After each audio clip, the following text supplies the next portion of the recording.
In the grand narrative of human existence, the eternal dance between gods and demons, good and evil, light and darkness, has woven the intricate tapestry of our collective consciousness.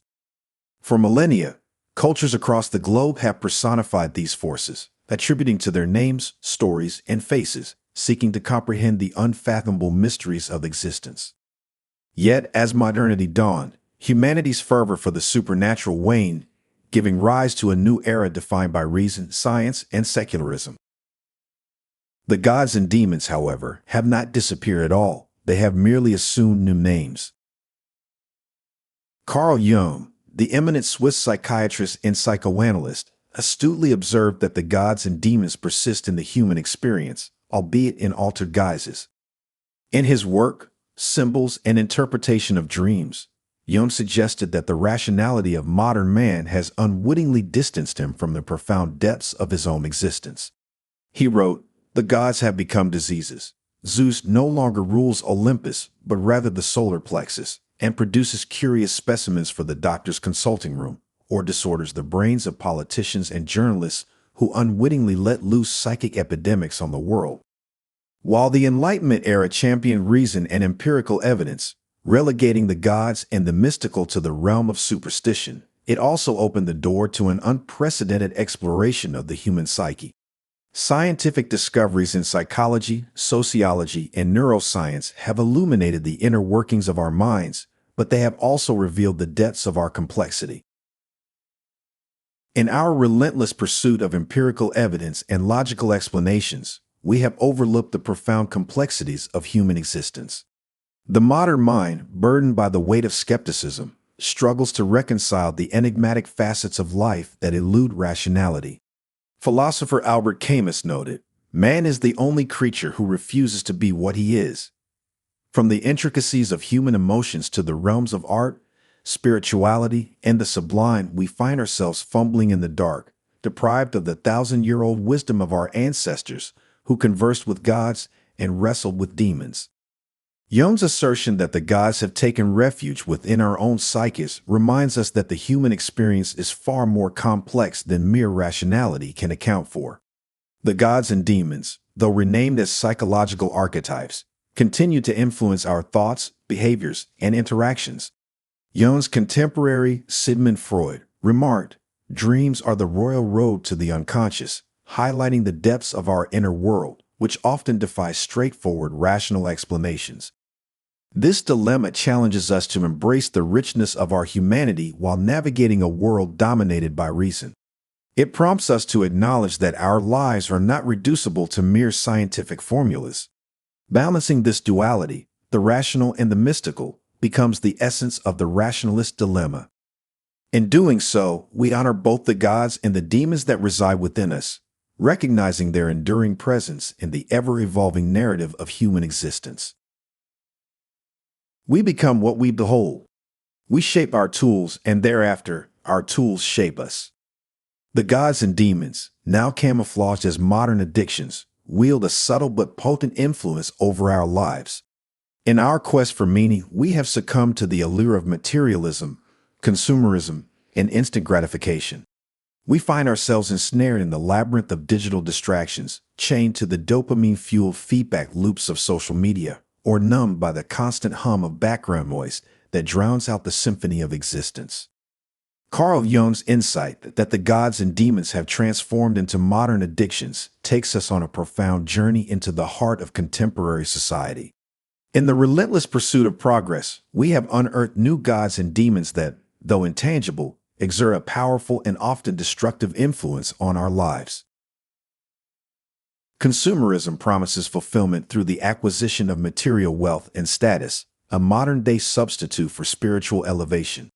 In this pursuit, the gods of contentment and happiness are often replaced by the demons of debt, overconsumption, and environmental degradation. Jung's observation that these are new names for ancient forces becomes glaringly evident as we navigate the consumerist maze. Another facet of this modern addiction epidemic is our enslavement to digital distractions and instant gratification.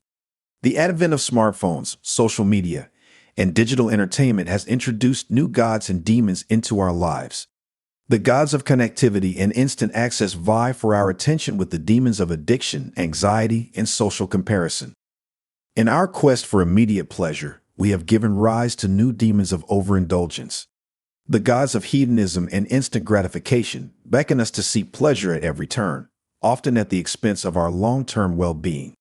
Philosopher Bertrand Russell's words echo this sentiment. Man is a credulous animal and must believe something.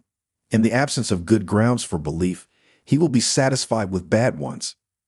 In our search for satisfaction, we often settle for fleeting and shallow pleasures that leave us emptier than before.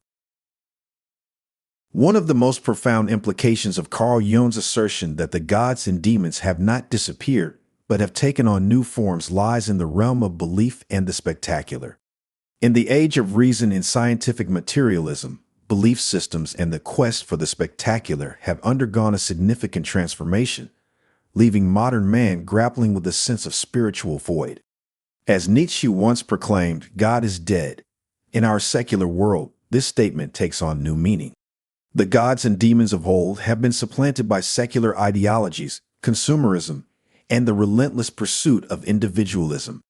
Yet, the vacuum left by the abandonment of belief in the divine has not been filled with rationality alone.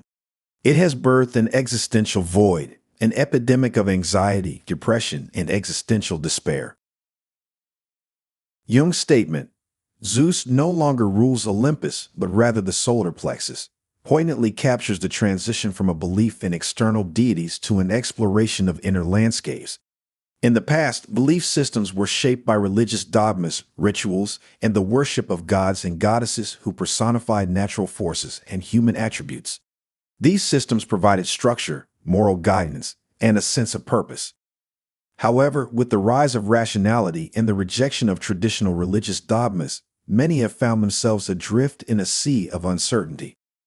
The rejection of organized religion has, in some cases, resulted in a sense of nihilism, a feeling that life lacks meaning. Yet, the rejection of belief doesn't imply the absence of spirituality or the numinous. Rather, it suggests a shift in the locus of spiritual exploration. Jung believed that the gods and demons, once external, had moved inward, inhabiting the depths of the human psyche. As such, the exploration of one's inner world, dreams, and symbolic imagery can become a path to understanding the transcendent. In the absence of traditional belief systems, there is an unquenchable yearning for the spectacular, the extraordinary, and the sublime. This yearning manifests in various forms, from the pursuit of scientific discoveries that unveil the wonders of the universe to the consumption of awe-inspiring art and experiences. The modern obsession with spectacle, in its multitudes of forms, underscores humanity's enduring fascination with the grandeur of existence. Philosopher Jean Baudrillard noted, "The very definition of the real has become that of which it is possible to give an equivalent reproduction. The real is not only what can be reproduced, but that which is always already reproduced." This notion reflects our paradoxical relationship with the spectacular, seeking the authentic and the extraordinary in a world saturated with replicas and simulations. Jung's assertion that the gods and demons now lurk within the human psyche suggests that the spectacular can also be found within. The exploration of one's dreams, passions, and inner depths can lead to encounters with the extraordinary. It's here that we discover the numinous, the transcendent, and the profound. In the rejection of belief and the search for the spectacular, we find an invitation to redefine our understanding of spirituality.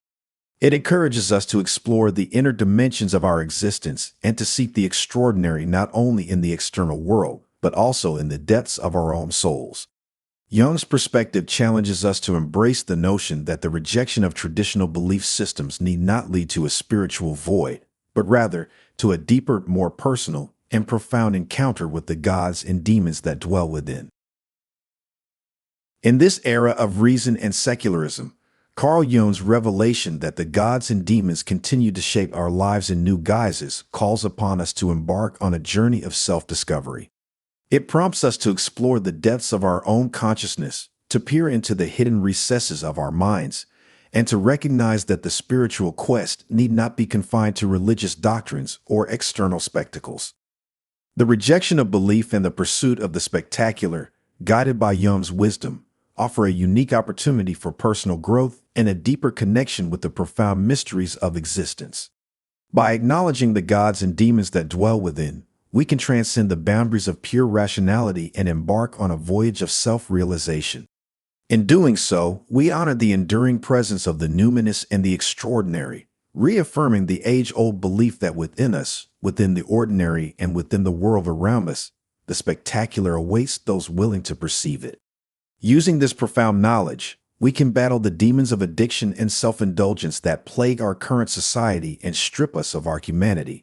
For the sake of the future of the human race and to honor our ancestors, we must move forward acknowledging the great unknown that inhabits each of our souls. We must only wake up from the dream first.